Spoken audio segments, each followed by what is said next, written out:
Hello everyone, आप सभी का हमारे चैनल पे स्वागत है। बच्चों, मैथमेटिक्स में हर कोई चाहता है कि मेरे 100 में से 100 नंबर आए या फिर अदर सब्जेक्ट में यही चाहता है। लेकिन मैथ्स का एक्सपर्ट होने के नाते मैं ये श्योर कर सकता हूँ, अगर आप इन चीज़ों को फॉलो करेंगे ना तो आपके मैथ में 100 में से 100 तो ज़रूर आएंगे, 100% आएंगे। अगर आप क्लास 12th के विद्यार्थी हैं तभी ये वीडियो देख रहे हैं, तो क्लास 12th में आपको पता होगा मैथ्स की 2 किताबें हैं, पार्ट 1 और पार्ट 2।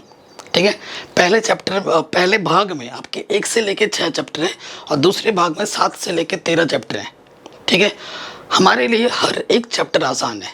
ठीक है, अगर मैं आपको बताऊं बेटा इजी, मीडियम और टफ की मैं बात करूं, वैसे इजी मीडियम टफ करके तो कुछ होता ही नहीं है। ठीक है, फिर भी मैं थोड़ा बहुत easy, medium and tough 3 category define करता हूँ। ठीक है, सबसे बात करते हैं जो सबसे इजी चैप्टर्स हैं, जो बहुत ज़्यादा आसान है। पहले तो आपको उनको ही टारगेट करना चाहिए, स्पेशली जो मैथ्स में थोड़े वीक हैं। ठीक है, इजी चैप्टर में हम चैप्टर नंबर बताऊंगा सिर्फ। ठीक है, चैप्टर नंबर 3, चैप्टर नंबर 4। ठीक है, ये बहुत इजी है। ठीक, उसके बाद चैप्टर नंबर आपकी माँ जो आपका आ जाता है 10। ठीक है, 10, 11, 12वां चैप्टर, ये बड़ा आसान है। तो चैप्टर नंबर 2 भी आसान है अगर देखा जाए। 2, 3, 4, 7, 8, 9, 10। हाँ, ये जो चैप्टर है बेटा, ये चैप्टर बहुत इजी चैप्टर्स में आते हैं। 2, 3, 4 और ये 12वां चैप्टर। इन चैप्टर को आपको ढंग से पढ़ना है। ठीक है, ये बहुत ही आसान चैप्टर है, एक एक बार में हर एक चीज़ आ जाती है। अगर मैं मीडियम की बात करूँ तो मीडियम में मेरा चैप्टर आ जाता है 5वां। ठीक है, कई बच्चे छठा चैप्टर लंबा देख के बहुत डरते हैं। देखो, 5वें और छठे चैप्टर को मीडियम इसलिए रखता हूँ कि हर एक क्वेश्चन का कॉन्सेप्ट वही है, वही चीज़ रिपीट करे जा रहे हो। ठीक है, तो ये प्रैक्टिस के लिए होता है। 5वां छठा चैप्टर, 7वां चैप्टर, ठीक है, और ये 8वां चैप्टर, 9वां चैप्टर, 10वां चैप्टर और 11वां चैप्टर, ये मीडियम कैटेगरी में आते हैं। ठीक है, प्रैक्टिस करना पड़ेगा इनको, तभी आप इसमें परफेक्ट बन पाओगे। है बड़ा आसान। और अगर थोड़ा टफ की मैं बात करूं तो पहला और 13, ठीक है, पहला चैप्टर और 13वां चैप्टर। तो सबसे पहली चीज़ तो मैं ये बहुत बताना चाहता हूँ, जब भी आप स्कूल में जाते हैं एडमिशन लेने या ट्यूशन पढ़ने जाते हैं, सबसे पहले आपको ये चैप्टर नहीं पढ़ाया जाता है। आपने देखा होगा, मोस्ट प्रॉब्ली स्कूल में हो या कहीं आप ऑफलाइन कोचिंग जा रहे हो, आपका टीचर ये चैप्टर नहीं पढ़ाता है। सबसे पहली बात, जब ये टीचर आपको ये चैप्टर नहीं पढ़ा रहा है, इसका सीधा मतलब है उस टीचर को इस चैप्टर का ही कॉन्सेप्ट नहीं आता। ठीक है, अगर उसको आता तो वो आपको वहीं से ही पढ़ाना शुरू करता और आप में कॉन्फिडेंस डालता। अगर कोई टीचर बोल रहा है कि भैया इसको लास्ट में करना, ये बहुत टफ है, पहली बात तो इसमें से एक भी चैप्टर टफ नहीं है, एक भी चैप्टर टफ नहीं है, सब आसान है। ठीक है, पहली मेंटलिटी ये डालना है। कोई दोस्त अगर बोल रहा है ये बहुत टफ है, ये है, इससे नहीं होगा, क्या करेंगे, तो भाई ऐसे लोगों से हट के रहना है। क्योंकि नेगेटिविटी अगर आपके चारों तरफ होगी ना तो उसका कुछ ना कुछ अंश हमारे अंदर आता है। ठीक है, 40%, 30% आता है, तो ऐसे लोगों से दूर रहना है। पहला चैप्टर सबसे आसान चैप्टर है। ठीक है, अगर आप पढ़ोगे 3 चीज़ें हैं, सममित, ठीक है, अंग्रेजी में ही बोलता हूँ मैं, एक तो है आपके सिमेट्री, ट्रांसिटिविटी, ठीक है, स्वतुल्य संक्रामक, यही सब है। तो बहुत सब कुछ समझा रखा है एकदम आसान तरीके से, तो प्लीज़ इसको पढ़िए। ठीक, प्लीज़ इसको पढ़िए, मेरी वीडियोस देखिए, मैं आपके लिए वीडियोस की लिंक्स भी मैं डाल दूंगा डिस्क्रिप्शन में, मज़ा ही आ जाएगा। जब भी आप पढ़ने बैठो, आप यूट्यूब की मदद लो। आजकल तो इतना बड़ा अच्छा हो रहा है, आजकल लाइट की बड़ा इशू हो रखा है, लाइट चली गई है। ठीक है, सो देखो मैं आपको एक चीज़ समझाता हूँ। देखो, जब भी आप पढ़ने बैठो तो क्या से पढ़ना है वो मैं आपको समझाता हूँ। अब यहाँ से मेन स्ट्रेटजी शुरू हो रही है। सबसे पहले आपको जो बुक उठानी है वो है आपकी एनसीईआरटी। ठीक है ना बेटा, आपको एनसीईआरटी जब पढ़ना है, एनसीईआरटी के सारे उदाहरण करने हैं। बच्चे उदाहरण नहीं करते हैं, बोर्ड एग्जाम में बैठते हैं, प्रश्नावली के क्वेश्चंस करके चले जाते हैं और एग्जाम्पल से क्वेश्चन ज़्यादा आता है बोर्ड एग्जाम में, पहले बता रहा हूँ। तो एग्जाम्पल, उदाहरण, विविध उदाहरण सब करना है।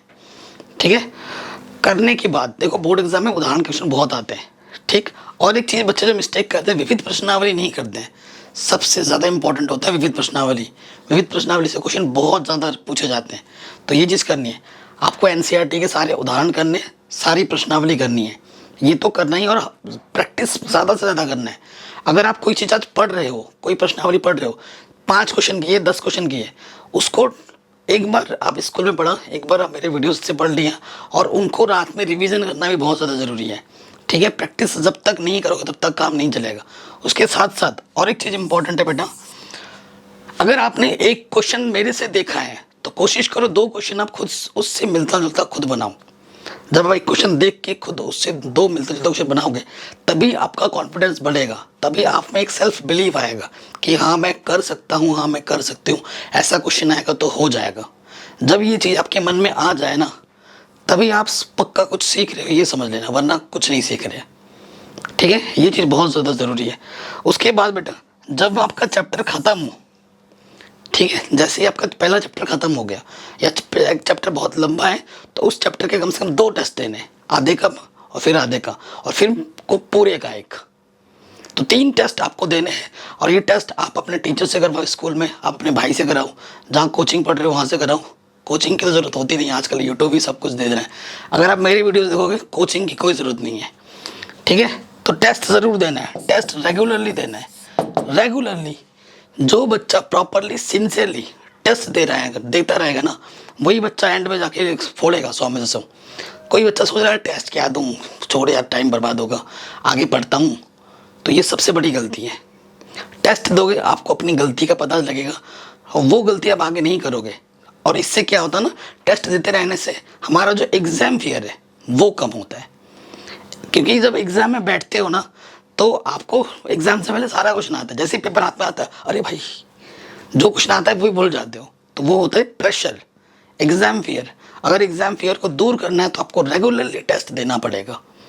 जब इन टेस्ट को देते रहोगे रेगुलरली तो ट्रस्ट मी गाइस, ये एग्ज़ाम फियर आपके दूर दूर तक नहीं रहेगा। ठीक, ये चीज़ तो आपको ज़रूर करनी चाहिए। और एक चीज़ जो मैं आपको कहूँगा बेटा वो है, आजकल मार्केट में ना प्रीवियस क्वेश्चन, पिछले विगत वर्षों के प्रश्न पत्र बहुत ज़्यादा ज़रूरी है। अब तो चैप्टर वाइज भी आते हैं, जैसे आपने चैप्टर नंबर 1 पढ़ा, ठीक है, चैप्टर नंबर 1 पढ़ने के बाद सोचो स्ट्रेटजी क्या होगा। एनसीईआरटी पढ़ा और एनसीईआरटी का ही एक टेस्ट देना है। जब पूरा चैप्टर पढ़ने के बाद 3 टेस्ट आपने दे दिए हैं, चौथी बार क्या करना पता है, ये चैप्टर पूरा जब पढ़ लोगे, एनसीईआरटी पढ़ने के बाद रिवीजन जब अच्छे से कर लोगे, उसके बाद मार्केट में आती है PYQ की एक बुक, क्वेश्चन बैंक बोलते हैं जिसको, जिसमें पेपर होते हैं। उसमें पहले चैप्टर के जितने भी क्वेश्चन है ना खुद बनाओ, क्योंकि सोल्यूशन वाला ही आता है आजकल मार्केट में, तो उसको खुद बनाना है। और प्रीवियस विगत वर्षों के प्रश्न पत्र 100% बनाने ही बनाने। अगर आपको सच में 100 में से 100 नंबर लाना है, ठीक है, तभी वो आप आएंगे जब आप पिछले साल के क्वेश्चन पेपर बनाओगे। कम से कम 10 साल के क्वेश्चन पेपर तो बनाने ही बनाने।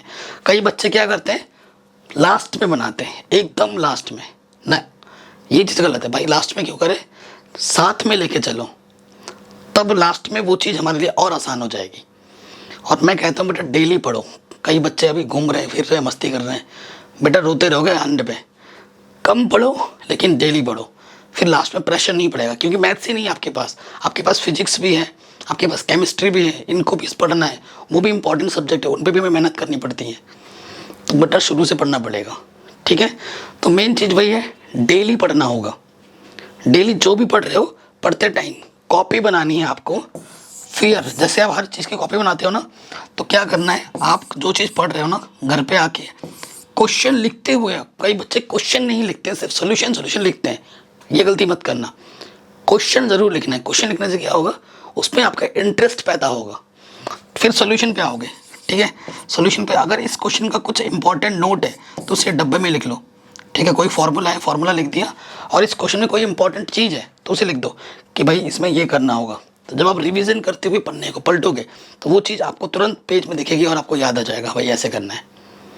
ठीक है, अब मेरे वीडियोज़ में मैं आपको कॉन्सेप्ट भी समझाता हूँ। कॉन्सेप्ट के साथ साथ मेरा ये मानना होता है कि मैथ्स में कॉन्सेप्ट तो हमारा स्ट्रॉन्ग है ही है, लेकिन अगर कैलकुलेशन को सिंपल करना है, टाइम बचाना है, तो हमें कुछ ट्रिक टिप्स ये भी हमें लेके चलने होते हैं साथ ही साथ। और मैं ऐसे ही पढ़ाता हूँ, कॉन्सेप्ट के साथ साथ टिप्स एंड ट्रिक्स भी देता हूँ अपने वीडियोज़ में।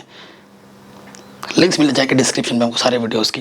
ठीक है, तो ये करना है, कॉपी ज़रूर बनानी है, डेली पढ़ना है, डेली रिविज़न करनी है, प्रॉपरली और रेगुलर आपको टेस्ट देना है, जो मेन पॉइंट है।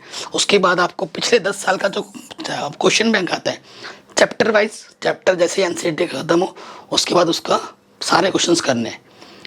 खुद से करो, होता है तो सही है, नहीं है तो उसका सोल्यूशन भी आता है, तो सोल्यूशन भी देख सकते हो, मदद मिल जाएगी। तो ये चीज़ अगर आप शुरू से लेके पढ़ोगे तो आप ही एग्ज़ाम में फोड़ोगे, 100 में 100 आएंगे। ठीक, ये तो इनिशियल स्टेज में आपको ये स्ट्रैटेजी दे रहा हूँ। जब 2-4 महीने हो जाए ना, तो पहली बुक और दूसरी बुक अगर मैं आपको बताऊँ ना, 5वां, 6वां, 7वां, 8वां और 9वां चैप्टर, ये जो 5 चैप्टर है कुल मिलाकर कैलकुलस पोर्शन में आ जाता है। और यही में से आपके कम से कम 48-45 नंबर का आएगा, 50 नंबर के लगभग यहीं से आ जाता है, और बाकी 50 नंबर का वहाँ से आएगा, 50%। ठीक है, कुछ टाइम पढ़ने के बाद, आज से 1-2 महीने बाद, चैप्टर वाइज कौन कौन सा ऐसा टॉपिक है वो मैं आपको बताऊंगा, और topic wise, chapter wise question करा दूंगा हर चैप्टर से 5-10, ज़्यादा नहीं, 5-10। और ये मैं गारंटी से बोलूँगा कि यहाँ से ये क्वेश्चन या फिर इससे मिलता जुलता क्वेश्चन आपके बोर्ड एग्जाम में दिखेगा ही दिखेगा। हर चैप्टर से 10 क्वेश्चन, ज़्यादा से ज़्यादा, उससे कम नहीं। और हर चैप्टर के जो बहुविकल्पी प्रश्न भी आ सकते हैं ना, वो उसकी अलग सीरीज लाएंगे। ठीक है, जो कॉन्सेप्चुअल होता है, और बहुविकल्प प्रश्न आप तभी कर पाओगे जब आपका चैप्टर वाइज कॉन्सेप्ट क्लियर है। मैं डायरेक्ट बहुविकल्प प्रश्न पढ़ा रहा हूँ, आप आके देख रहे हो, अरे सर नहीं आया, कहाँ, कब नहीं आएगा? जब आपने चैप्टर चीज़ें ढंग से पढ़ी नहीं होंगी, आपने एनसीईआरटी ढंग से नहीं पढ़ा है, आपका कॉन्सेप्ट क्लियर नहीं है, तब नहीं आएगा। ठीक है, तो अगर इन चीज़ों को फॉलो करोगे, मैथ में 100 में से 100 आएंगे, मैं लिख के देता हूँ, ट्राई तो करो। ज़्यादा नहीं, मैथ्स को तुम से पूरे दिन में ना 2.5 से 3 घंटे अगर डेली पढ़ोगे ना, 2.5 से 3 घंटे स्कूल टाइम के बाद, 2.5 से 3 घंटे अगर डेली पढ़ोगे, 12th के विद्यार्थी को टाइम तो देना पड़ेगा यार, इससे बच नहीं सकते। अभी स्टार्टिंग में 2 घंटे भी पढ़ रहे हो ना बच्चे, तो अभी 2 घंटे भी नहीं पढ़ रहे, 2 से 2.5 घंटे भी डेली पढ़ोगे ना, 100 नंबर कहीं नहीं जा रहे। ठीक है, तो वीडियो को लाइक कर दो, डिस्क्रिप्शन जरूर चेक कर लेना, वीडियो लिस्ट प्लेलिस्ट को जरूर चेक करना, चैनल पर नए हो सब्सक्राइब करके नोटिफिकेशन बेल प्रेस कर लेना। जय हिंद, मिलते हैं नेक्स्ट वीडियो में।